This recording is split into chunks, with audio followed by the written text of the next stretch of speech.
Assalamualaikum warahmatullahi wabarakatuh. Yang saya hormati Bapak Dr. Anas Arfandi MPD dan Ibu Satriati Ningsi SPD MPD selaku dosen pembimbing pada mata kuliah evaluasi pembelajaran. Puji syukur marilah kita panjatkan kepada Allah Subhanahu wa taala dan sholawat serta salam semoga tetap tercurahkan kepada Nabi besar Muhammad sallallahu alaihi wasallam. Adapun topik yang akan kami paparkan yaitu pada tema pertama, hubungan taksonomi dan kata kerja operasional, dan tema kedua yaitu analisis butir soal secara kualitatif dan kuantitatif. Saya, Nuriska Amelia R, selaku moderator dan presentator kedua, dan rekan kelompok saya, Muhammad Ridwan, selaku presentator pertama. Baik, langsung saja kita mulai pada pemaparan tema pertama. Baik, terima kasih atas kesempatan yang diberikan oleh moderator. Saya akan memulai presentasi kelompok E dengan tema pertama,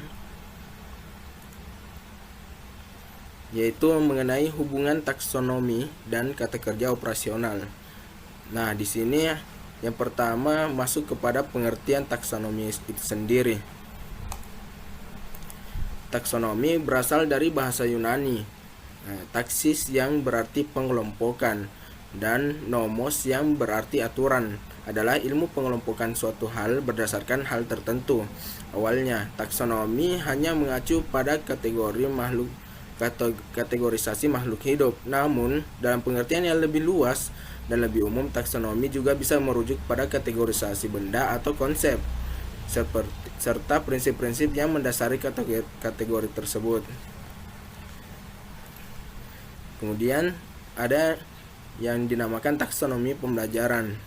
Dalam taksonomi pembelajaran artinya adalah usaha pengelompokan yang disusun dan diurutkan berdasarkan ciri-ciri suatu bidang tertentu dan menjadi salah satu aspek yang harus dipertimbangkan dalam melaksanakan kegiatan pembelajaran. Kemudian masuk kepada taksonomi Bloom. Nah, taksonomi Bloom sendiri adalah suatu struktur hierarki yang dapat mengidentifikasi kemampuan setiap individu yang dimulai dari tingkat paling rendah hingga kemampuan tingkat tinggi yang dimiliki individu.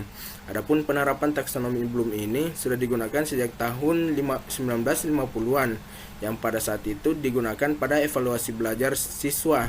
Saat ini taksonomi Bloom yang digunakan sudah versi revisi dari model taksonomi Bloom sebelumnya.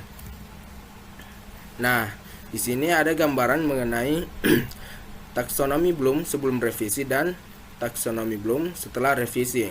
Pada tingkatan pertama yaitu knowledge atau pengetahuan, kedua understanding atau pemahaman, ketiga ada application atau pengaplikasian atau penerapan, keempat ada analisis yaitu menganalisis, kemudian ada sintesis yaitu sintesis, kemudian ada evaluation atau evaluasi.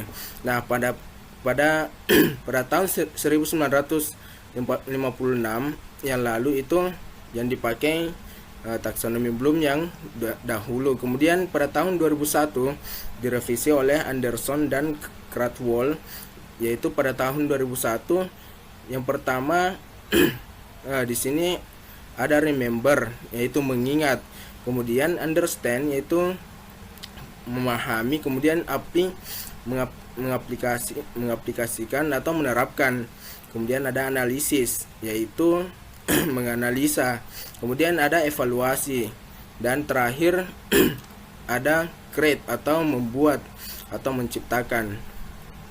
Nah, dari taksonomi ini yang versi revisi yaitu pengetahuan dimensi baru, yaitu versi revisi dibuat dengan menambahkan dimensi pengetahuan, yaitu terdiri dari pengetahuan faktual, pengetahuan konseptual, dan pengetahuan prosedural.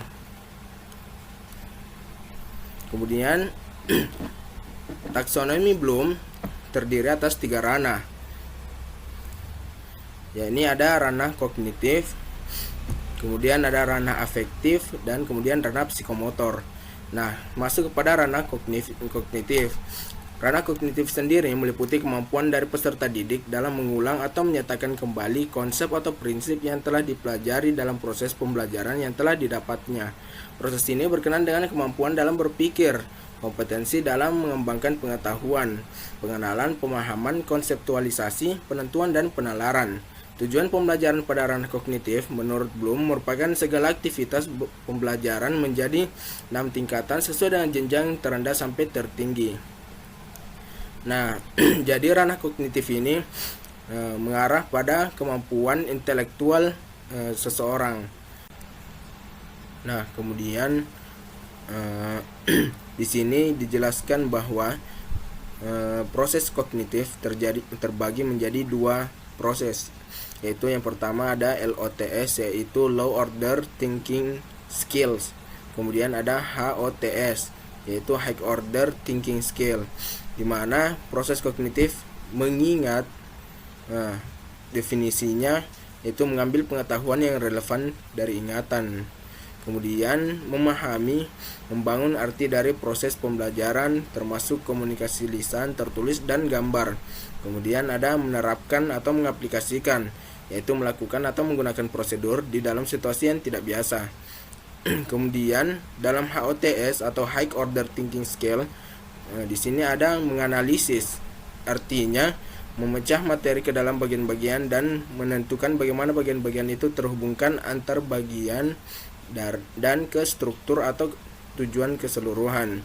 Kemudian ada menilai atau mengevaluasi, membuat pertimbangan berdasarkan kriteria atau standar tertentu.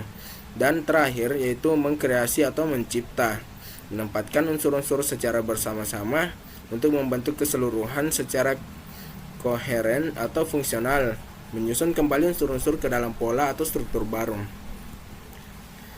Nah, di sini dalam kata kerja operasional ranah kognitif, mengingat di sini bisa kita lihat bersama, itu menyebutkan, mengutip, menyebutkan, menjelaskan, menggambar, dan seterusnya. Dan kemudian ada memahami. Kata kerja operasionalnya itu memperkirakan, menjelaskan, menceritakan, dan seterusnya. Kemudian contoh kata kerja mengaplikasikan yaitu menugaskan, mengurutkan, menentukan, menerapkan, dan seterusnya. Kemudian kata kerja operasional yaitu menganalisis, yaitu mengaudit atau mengatur, menganimasi, mengumpulkan, dan seterusnya. Kemudian mengevaluasi, kata kerjanya itu membandingkan, menyimpulkan, menilai, mengarahkan. Kemudian kata kerja terakhir dalam ranah kognitif yaitu mencipta atau membuat, yaitu mengumpulkan, mengabstraksi, mengatur, menganimasi, membangun, dan seterusnya. Nah, kemudian masuk kepada ranah kedua yaitu ranah afektif, di mana menurut Cartwell dan Bloom menjelaskan bahwa selain kognitif terdapat ranah afektif yang berhubungan dengan sikap, nilai, perasaan, emosi, serta derajat penerimaan atau penolakan suatu objek dalam kegiatan pembelajaran, dan membagi ranah afektif menjadi 5 kategori. Jadi ranah afektif ini bersangkut pada sikap, nilai, dan perasaan serta emosi individu. Nah, pembagian ranah afektif ini menjadi 5, yaitu pertama ada penerimaan. Definisi dari penerimaan itu sendiri yaitu semacam kepekaan dalam menerima rangsangan atau stimulasi dari luar yang datang dari peserta didik. Kemudian ada menanggapi, yang berarti suatu sikap yang menunjukkan adanya partisipasi aktif untuk mengikutsertakan dirinya dalam fenomena tertentu dan membuat reaksi terhadapnya dengan salah satu cara. Kemudian ada A3, yaitu penilaian, memberikan nilai, penghargaan, dan kepercayaan terhadap suatu gejala atau stimulus tertentu. Ya, yang keempat ada mengelola. Definisi di sini konseptualisasi nilai-nilai menjadi sistem nilai serta pemantapan prioritas nilai yang telah dimiliki. Dan yang kelima, karakterisasi.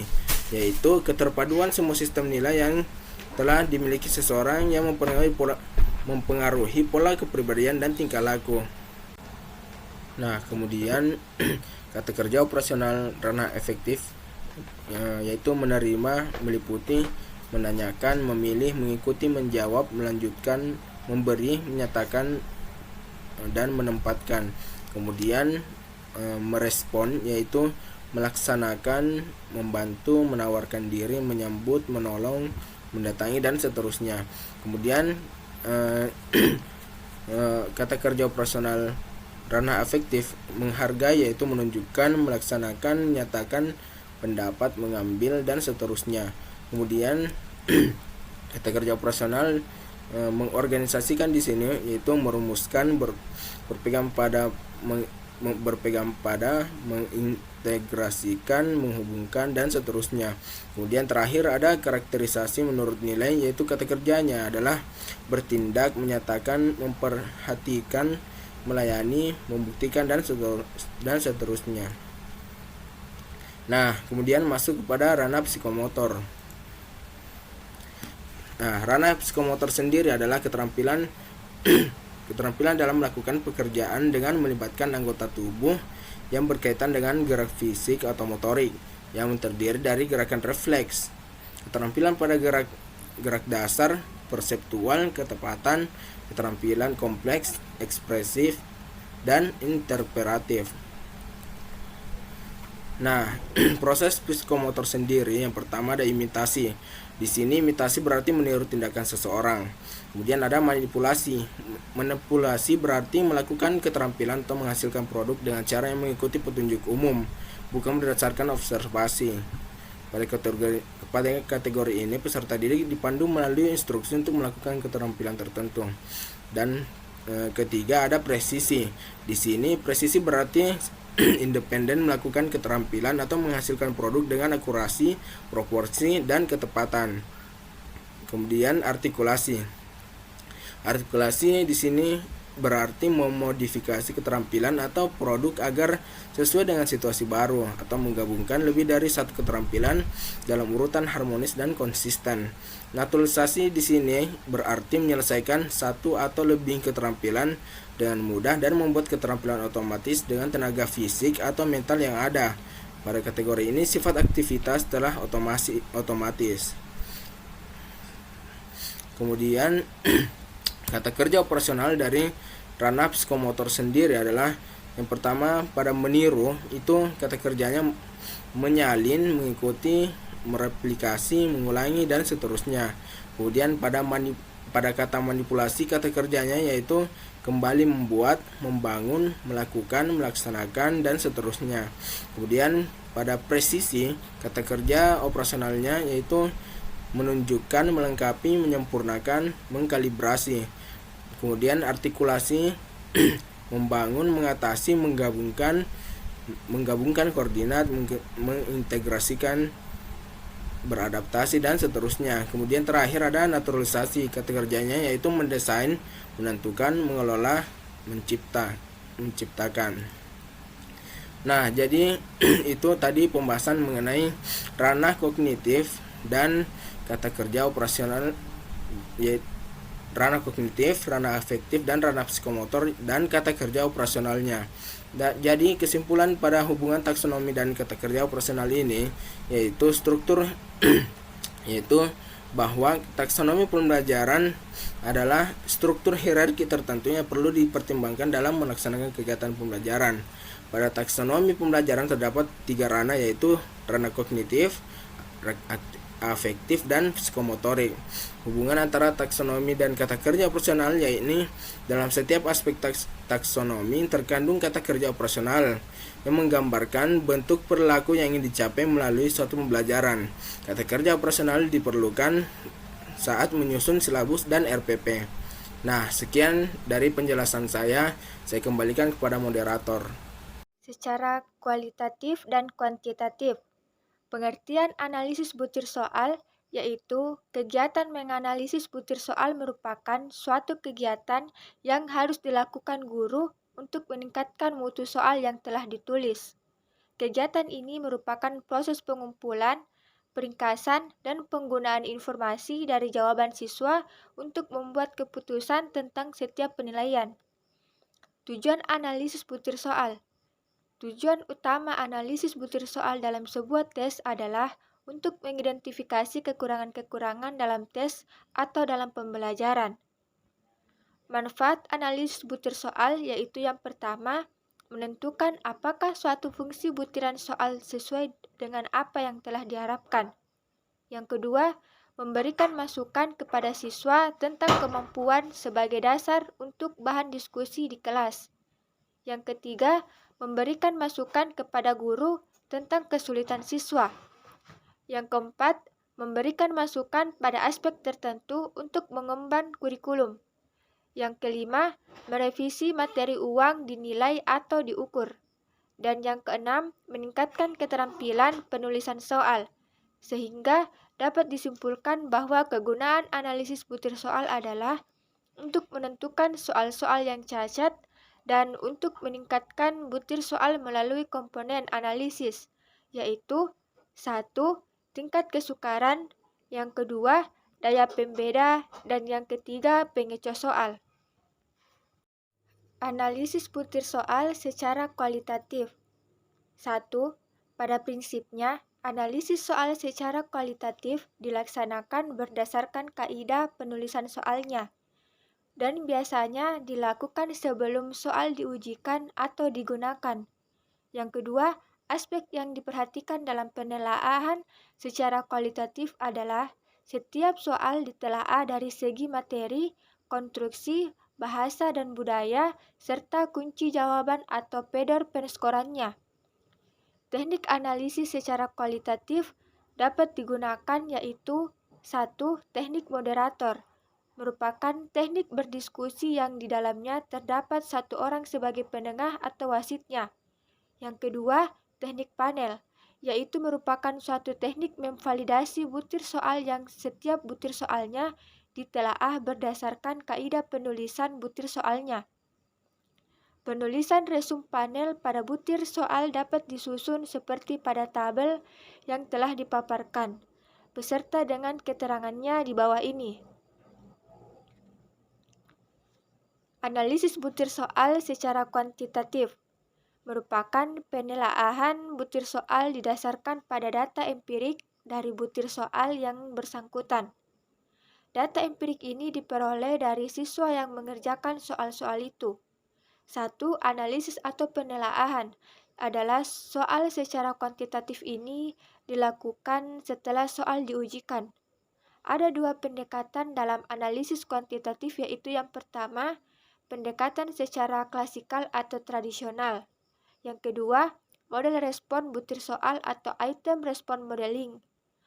Analisis butir soal secara klasik adalah proses penelaahan butir soal melalui informasi dari jawaban siswa guna meningkatkan mutu butir soal yang bersangkutan. Kelebihan analisis butir soal secara klasik adalah murah dan dapat dilaksanakan sehari-hari dengan kecepatan tinggi dengan komputer. Banyak program komputer yang murah untuk menganalisisnya.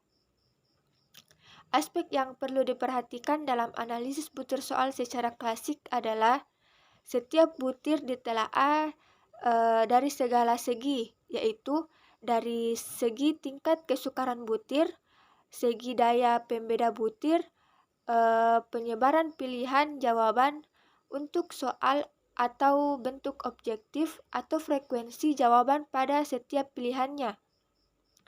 1. Tingkat kesukaran adalah peluang untuk menjawab benar suatu soal pada tingkat kemampuan tertentu yang biasanya dinyatakan dalam bentuk indeks. Indeks tingkat kesukaran ini pada umumnya dinyatakan dalam bentuk proporsi yang besarnya berkisar 0,00 sampai 1. Semakin besar indeks tingkat kesukaran yang diperoleh, berarti semakin mudah soal itu. Sebagai pedoman umum, klasifikasi tingkat kesukaran soal dapat dicontohkan sebagai berikut, yaitu 0,00 sampai 0,30 soal tergolong sukar, 0,31 sampai 0,70 soal tergolong sedang. 0,71 sampai 1,00 soal tergolong mudah. Tingkat kesukaran butir soal memiliki dua kegunaan, yaitu kegunaan bagi guru dan kegunaan bagi penguji dan pengajaran. 1. Perhitungan indeks tingkat kesukaran atau TK. Rumus mencari tingkat kesukaran pada soal objektif yaitu tingkat kesukaran sama dengan jumlah siswa yang menjawab benar butir soal per jumlah siswa yang mengikuti tes. Rumus mencari TK pada soal uraian yaitu mean sama dengan jumlah skor siswa pada suatu soal per jumlah siswa yang mengikuti tes. Tingkat kesukaran sama dengan mean per skor maksimum yang telah ditetapkan pada pedoman penskoran.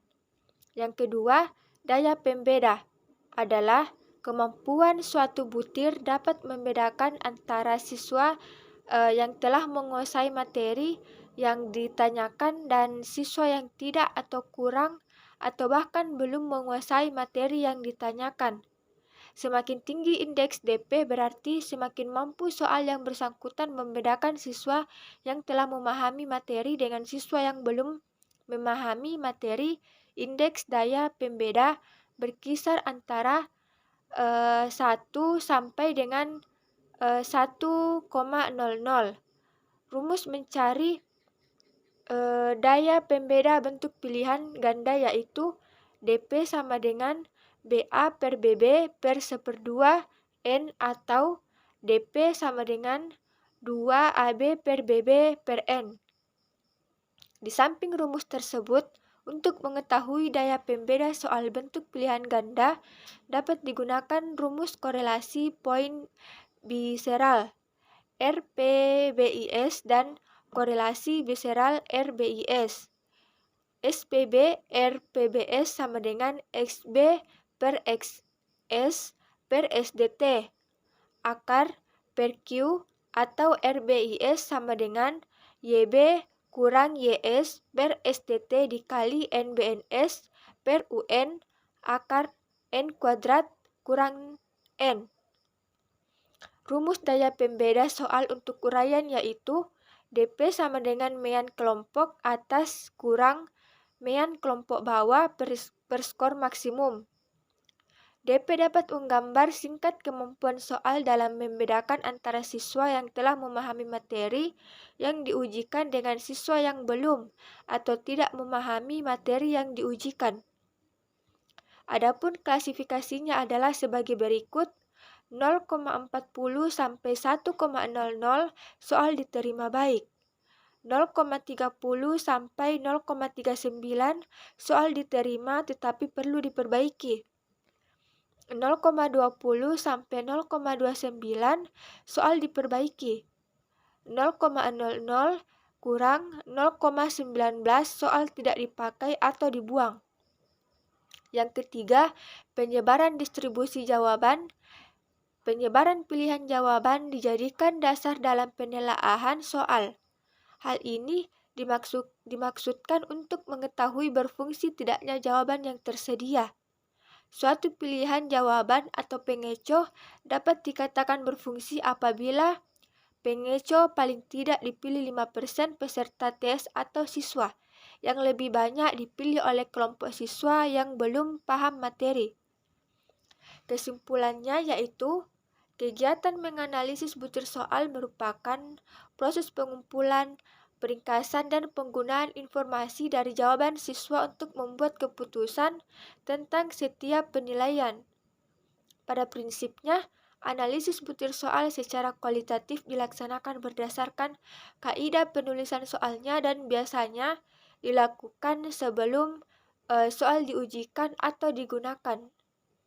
Analisis butir soal secara kuantitatif merupakan penelaahan butir soal didasarkan empirik dari butir soal yang bersangkutan. Demikianlah pemaparan tugas yang bisa kami sampaikan pada kesempatan kali ini. Saya mohon maaf yang sebesar-besarnya apabila ada tutur kata maupun tindakan yang kurang berkenan bagi Bapak, Ibu, serta teman-teman sekalian. Dengan ini presentasi ini saya tutup. Terima kasih. Wassalamualaikum warahmatullahi